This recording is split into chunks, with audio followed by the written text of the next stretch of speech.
Hello and welcome to the Mindful Men podcast, a show helping men to open up about manhood. My name is Simon Rennie and my aim is to get men talking. From mental health to fatherhood and everything in between, Mindful Men creates a safe space for conversation. Now, before we get into this episode, I want to say a huge thank you for joining me. It means a world for you to join me and talk about men's issues.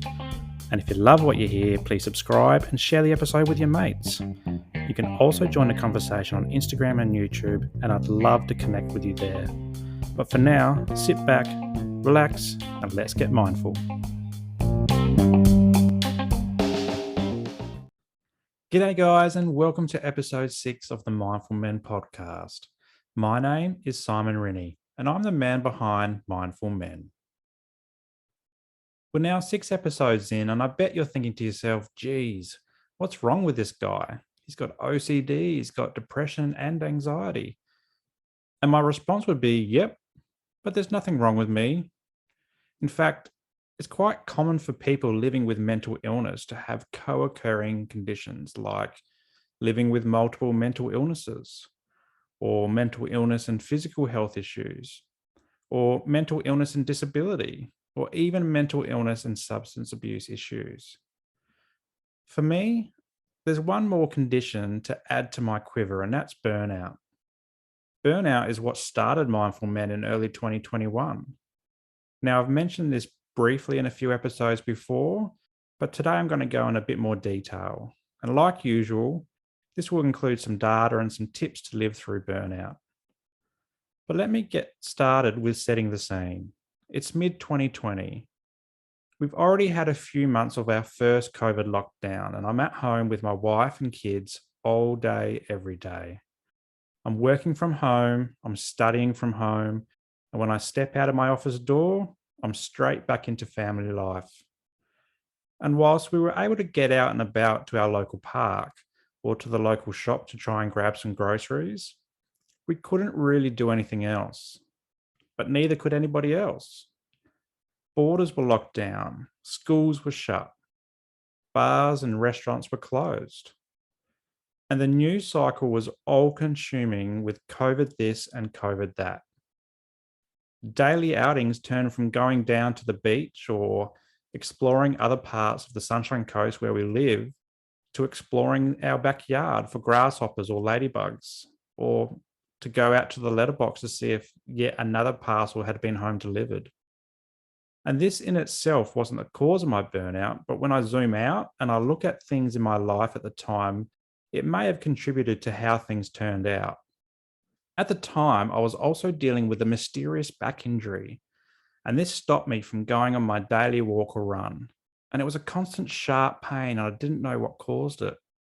At first, I thought it may have been the dodgy dining room chair that I was using in my makeshift home office during the COVID lockdown.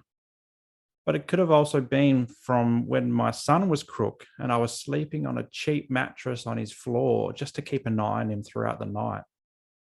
Or it could have been that in the lead up to lockdown, I was pushing heavier weights at the gym and actually did some damage. All in all, I simply don't know. And I didn't know at the time. I got an X-ray and an MRI, but both showed up inconclusive. So after months of agony, all the specialist could do was say that I had back pain. In addition to this, we had a new bub in the house. Our daughter was born at the end of 2019, and the 2020 that my wife anticipated for her maternity leave was suddenly interrupted by COVID lockdowns. Where she would have ventured out and had some mummy-daughter dates and went to mum's groups, she was now at home all day with our bub and our 3-year-old son. And to add to all this, I was still studying my Masters of Social Work in the evenings and weekends. As for work, well, that was also a source of strain. And whilst I enjoyed working from home, I had to go through 2 years of a high demanding job. KPIs were constant and demanding. And as soon as you finish one job, the next was waiting for you. This is not to say that I don't like my job, because it is rewarding and I'm still there doing it today. But it's also exhausting, and our team had been pushing ourselves hard for the 2 years prior. So when you add all of these things together, the COVID lockdown, the back injury, the new bub, the young family, the study and the work, and then insert my mental illness, well, you have a recipe for burnout. At least I did. Now, life is busy and I get that, and everyone goes through busy patches. And for the most part, we can manage through these busy patches on our own. But sometimes we can't. And around October 2020, my walls crumbled down around me. In a phone call to my manager about my workloads, I went from being in complete control to a blubbering mess. I was tired, exhausted, angry, in pain, and upset at a whole range of things. At the time, I thought it was just work. I didn't realize it was something much bigger, though, until I went to see my GP. When I described the situation to my GP, he said it sounded like burnout. I was juggling too much and it had caught up with me. At that point in time, I didn't know what burnout actually was, though. I knew it was something to do with stress, but I thought it was one of those throwaway style comments because you just need a bit of rest. Kind of like, man, I feel burned out. I might take a day and just relax at home. My GP then asked how much time I thought I needed, and I said a couple of days. He ended up giving me a couple of weeks and a mental health care plan. Having been on a few of these before, I didn't mind going on another. And this was because I knew it would be good for me to talk to someone about what was happening. And having tried psychologists and psychiatrists before with varied success, I thought this time would be a good time to try a mental health social worker because that's what I was studying to become. So I went to my first session with the social worker, and she also mentioned burnout to me, but again, it didn't really sink in. So I spent my next 2 weeks watching Netflix at home and then I went back to work. But that was a complete fail. Almost as soon as I went back, a wave of emotion, stress, anxiety, and depression came over me. And my OCD took hold of me and I simply couldn't function. I was staring at the computer screen, but nothing was sinking in. People would talk to me, but I couldn't hear a sound. It was like I was just sitting there, watching myself do nothing. I was in such a mess that by the second session with my social worker, I even took my wife for support. And I'd never done that before, but I doubt I could have walked through that door without her being there. A few minutes into the session, I was in another blubbering mess and I found myself saying, I think I have burnout. And even though I said it, I still didn't know a lot about it. But luckily, the social worker and GP helped me realize that I needed time off. So I started 3 months off for recovery. No work for 3 months. Finished the semester of uni, which was only a couple of weeks away, and then try to relax. Fill my cup. Rediscover myself. Now, before I go into my recovery pathway for burnout, let me shed some light on what burnout actually is. So, what is it? Put simply, burnout reflects long term stress. And whilst a lot of websites out there focus on it being a workplace issue, burnout can impact you in all parts of life. From work to parenting, caring responsibilities, and study, for example. And some common signs of burnout include exhaustion, that is physical, mental, and emotional. It includes feeling overwhelmed and may cause someone to isolate themselves from others. It includes feeling irritable with normal stresses subtly feeling too hard to overcome. And finally, burnout can result in illness, both physical and mental, such as depression and anxiety. But there's also more to it. You can start to feel empty, like nothing will cheer you up. Things that you used to enjoy no longer provide that joy. And you can start to feel detached from your life, almost like stepping back and watching yourself go through the motions. Tasks that you would normally complete quickly can now take much, much longer.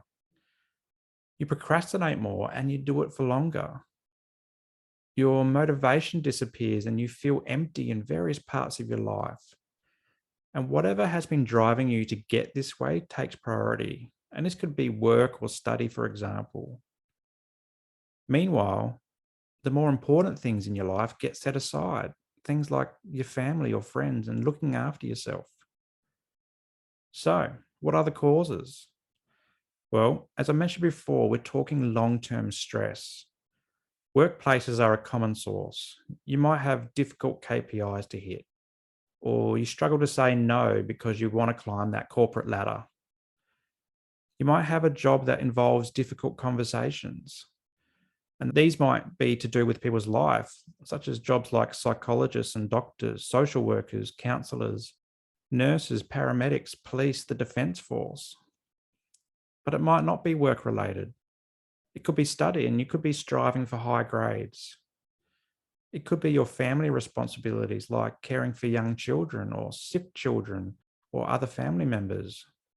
You could be a carer for someone with profound disability or someone that many people in the community rely upon.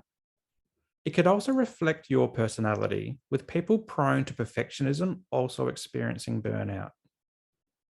Burnout is a long term issue, and it reflects continuous, sustained stress that doesn't get alleviated.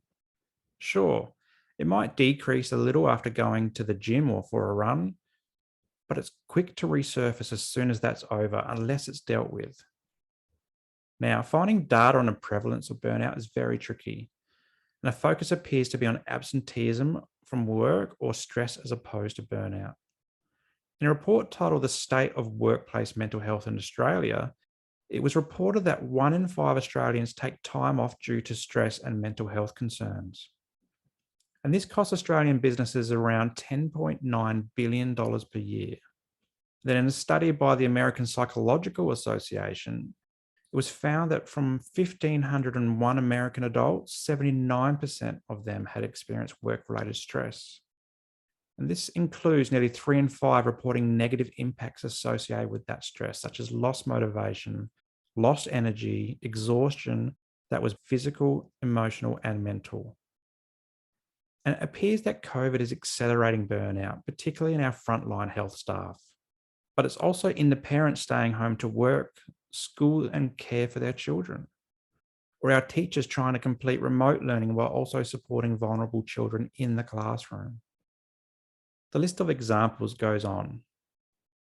So, after I completed my research, I began to understand that juggling work, study, and a young family for a few years without rest, and then adding in COVID and my back injury, all led to my burnout. I understood that it wasn't something that happened quickly, but it had been bubbling away for a very long time. So, how did I work through it? Well, going to therapy with my mental health social worker and talking about it was a huge factor. I went either weekly or fortnightly in the beginning, and with my mental health social worker, I identified things that could help me recover. A key part of this was self care. My back injury put a stop to that, but there were still things I could do to recover.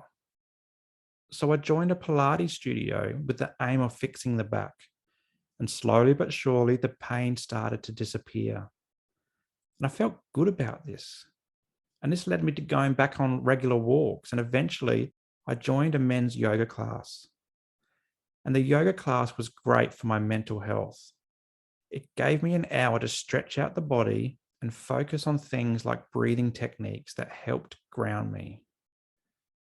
This was particularly useful when I was feeling stressed or anxious or my mind was racing. And by the end of each session, I would find that my thoughts had slowed down and I was feeling much more relaxed than I did when I'd walked through that front door. I also started creating again. In my younger days, I was quite creative. But as you get older, creativity tends to wane because we need to be an adult. So I started playing around with GarageBand on my computer, and I made some mental health inspired music, which you can find on my YouTube page. Yep, I also created a YouTube page. By focusing on the music creation, my mind couldn't wander around like it usually did. And this was another great grounding technique. It also allowed me to express how I was feeling on the day that I created each song. I also started thinking how I could use my experience to help others. And this is where the Mindful Men Instagram page was born. I've talked about this previously, but to recap, it started as me just posting things like daily affirmations to pick me up. But it grew from there, and the content is now helping hundreds of people across the globe. These areas of focus for me, they help me recover from burnout. But there's more to this story, and that's the return to work. After my 3 months off, I was due to go back to work at the start of 2021, but I wasn't ready. In fact, the closer the return date came, the more anxious I was feeling. And then I had a panic attack. The thought of going back to work was terrifying me, and I regressed. So back to the doctor I went, and my return to work was delayed a few weeks. Fortunately, work organised a workplace psychologist to help me re engage with my work. And at first, I found this annoying and having to tell my story again. But this person became critical in my return to work. And together, we established a plan for gradual reintegration to my work. And this helped immensely. Now, on my first day of returning back to work, I almost didn't walk through the door. I was actually early that day, so I went and grabbed a coffee. My nerves were skyrocketing, so I threw on some music to try and calm myself. And when this didn't work, I started to do some of the deep breathing exercises that I had been learning in yoga. And this helped a treat. And then I suddenly found myself walking to work. And then I walked through that front door. And I didn't know what to expect. I was worried I would be asked a million questions from my colleagues. So I kind of walked in, said hello to a few of my close mates, and I sat down without much fanfare. As the day went on, my nerves settled and I was starting to be okay. And with the ongoing help from the workplace psychologist, I was able to pull back from the mental health social worker. The social worker did an amazing job of getting me back to where I was, but I just didn't need her anymore. And then over the next few weeks, if not months, I worked collaboratively with my workplace psychologist and my management team. And when I was feeling shit, I let them know. I know many people don't have the supportive teams around them, but I got lucky on this occasion. And there's certainly been times in the past where I haven't been this lucky. But at this point in time, this team gave me confidence to speak up if I needed to. Now, at the time of recording this, it's February 2022. It hasn't even been 12 months since I've been back at work. But today, I am much stronger than I was a year ago. My back pain is gone. The stress is much lower, and this is probably because I've now finished my Masters of Social Work. I've used the last 12 months to focus on me, to put boundaries in place and let people know how I am going. I've used it to create Mindful Men and even started this podcast to tell my story. And I do this in the hope that it inspires other boys and men to tell theirs. If I was going to give you one tip on preventing or managing burnout, it's this: prioritize your self-care. And this isn't just about going for a walk or run, it's holistic. It's eating healthier, it's drinking less booze, it's exercising regularly and getting creative. It's feeding your brain with good stuff, not just the rubbish binge TV. Things like reading or podcasts or documentaries are a good place to start. It's becoming mindful of who you are as a person. You know, what makes you tick? What brings you down and what picks you up again? It's becoming mindful of the life that you actually want to live and then starting to pursue your dreams. It's looking after yourself so you can look after the important things in your life, like your family or your friends, your lifestyle, time, career, finances. It's being okay with not being okay and asking people for help. It's normalizing talking about your mental health because you already probably do this with your physical health. What I'm trying to say is that recovery from burnout is possible, but burnout is also preventable with the right strategies in place. Well, that's another episode done and dusted, and I hope you got something from it. Like always, if something triggered you from today's episode, please reach out to your support networks or seek professional help. And also, don't forget to join the conversation in our socials. And if you're not watching this on YouTube, but you're keen to listen to the music I created during my burnout, please head over to our YouTube page and get grooving. Thanks for joining me today. My name is Simon Rennie, and until next time, stay mindful.